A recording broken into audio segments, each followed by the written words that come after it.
Okay, we're going to go over how to package a project from Premiere Pro going over to Audition, specifically if you are handing off files from a video editor over to the post-production sound mixer. So this is Aria of Ash. I've opened it up exactly as it was passed off to me, so some of this is me figuring it out. I had to relink files. I've done all that. This looks like their last timeline. I right-clicked on this to say reveal sequence and project. Here it is. I am going to duplicate it because I never mess with sound. And we're going to call this Aria for sound. And I always put the date, 2025-01-24 AZ, so I know when it was created. Not messing with their organization right now. I just want to get you guys to something you can use. Okay. So I closed off the timeline, opened it up to make sure I have this timeline. Now I know if I screw anything up, I can always go back to this one. So when we're passing off to a sound mixer, you want to get rid of all of the video. So you would export the video first, and we're going to re-import it. So File, Export, Media. If there's anything offline, it'll be listed in the offline graphic. And I would just use, I usually just use the Vimeo 4K setting. You could also say match source, high adaptive bitrate for this purpose. And they actually have bars here, which they should not have, but it's okay. We don't really care because we're working on the video. And we would export this with audio to get just the video track. Now, this has already been done. We have the export that they did for the showcase. So we're going to re-import this now. Click back to edit. And I'm going to make a folder that is for sound. I'm going to say sound mix because I'm going to go insane.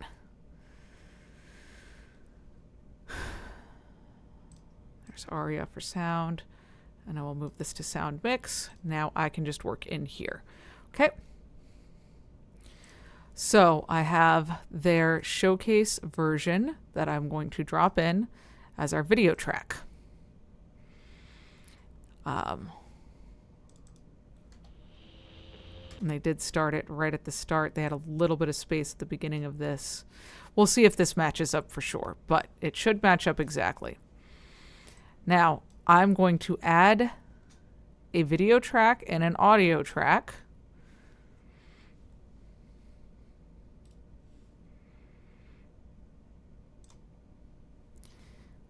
I'm going to put it before the first track and before the first track so that they'll be at the right in here. I'll set my video 1, video 2, and audio 1, audio 2 for where these will go. And let me just unclick this guy.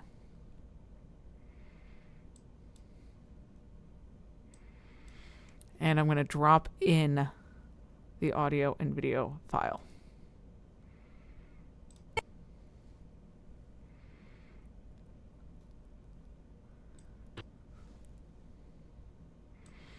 And now I'm going to turn off.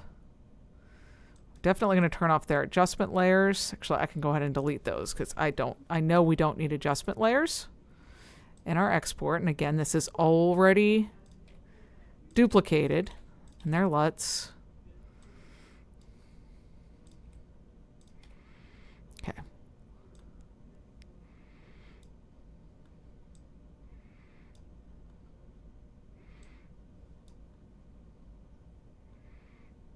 Turn off this track. Yep, okay, same shot. That's a good sign.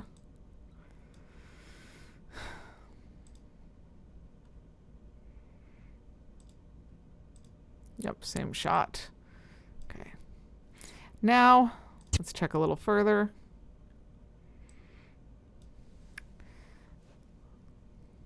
And I am going to solo the audio, but have the old video up to make sure that these match. I tried, but there's nothing left. Need to see her lips move.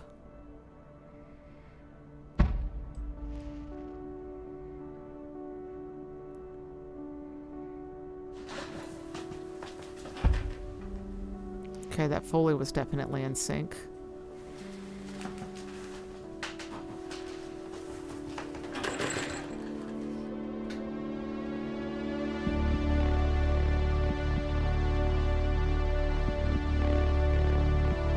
Alright, now it gets into some other artistic stuff. I'm going to go back earlier when she is talking. Let's check sync.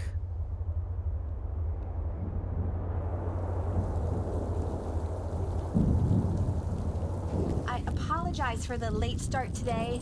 This storm has me in a frazzle. To pass the time, here's one of my least favorite albums. I hope you hate it as much as I do.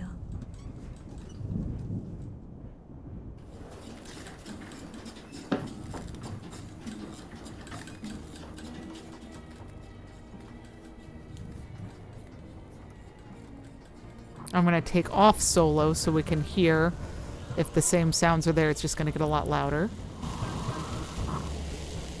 All right. I think we're good. I think we've got sync. Okay. Now what I'm going to do is lock all these tracks for all the audio and all the video.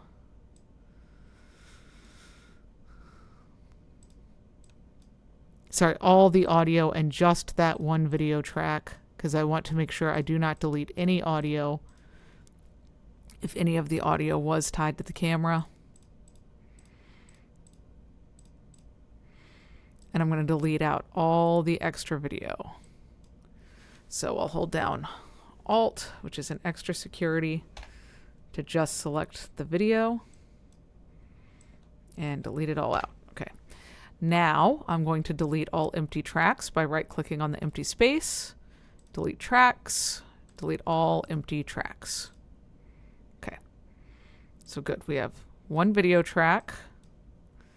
I'm going to unlock things.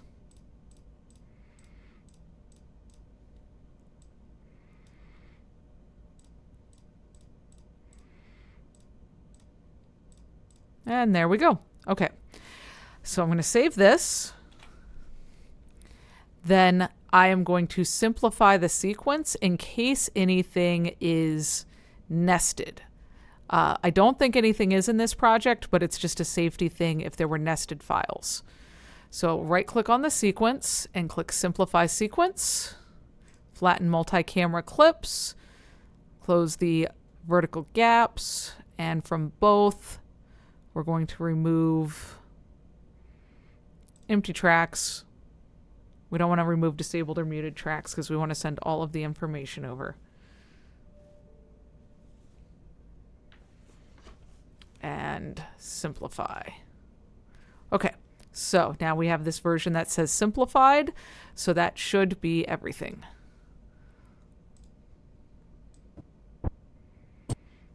And this just bugs me that their sequence settings are wrong. I am going to fix that.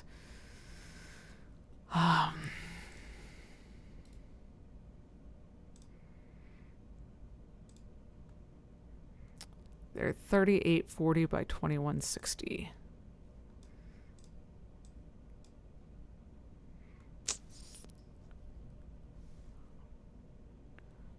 Okay, that is matching. Is this just in the view? No. Okay, I'm not going to mess with that because really, this is a audio class. It is irritating me though. Okay, so now we are going to export this.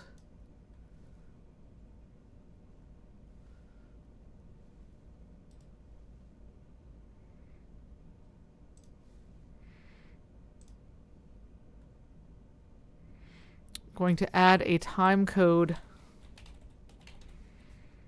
burn in so that the time code shows on screen for the export, which just makes life a lot easier. But I am going to move it up to the top right or top left. It really doesn't matter. I just want to move it.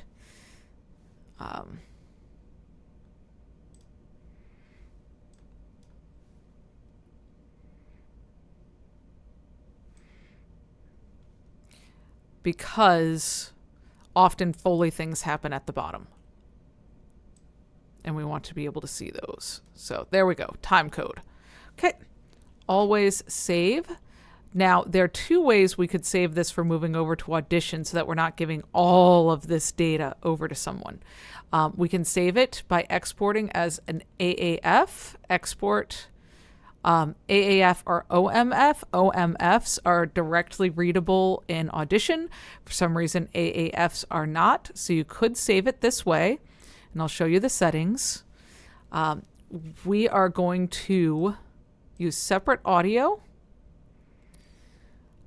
We are going to copy complete audio files. Looks like we only have up to 32-bit audio here. And we can do 96. So, you know, we're going to stay 48 just to make it easier on you guys going in. If you did handle frames, the handles would then be basically length on the side of the files. When it's not gigantic, I prefer to copy complete audio files. Separate audio because there are size limitations. We probably could pull off embedded audio where it makes it one big file, but it won't go over 4 gigabytes. So I will run this just so you guys also have it on the background. But the way I prefer to move files from one Premiere editor to another Adobe editor is to use Media Manager. Project Manager is what it's called. Because that will be more safe of including any effects that were already done in Premiere. So let me find this timeline. It's already selected. We want to exclude unused clips, so it will only show these. We can include the audio conform files and preview files. We are not renaming media files to match clip names. And we are going to collect the files and copy to a new location. We could calculate if we're not sure how much this is going to take up. I'm going to browse to where I'm going to put it and send it over. Then once these files are over, I will show you how to open them up in another video. But this is the process.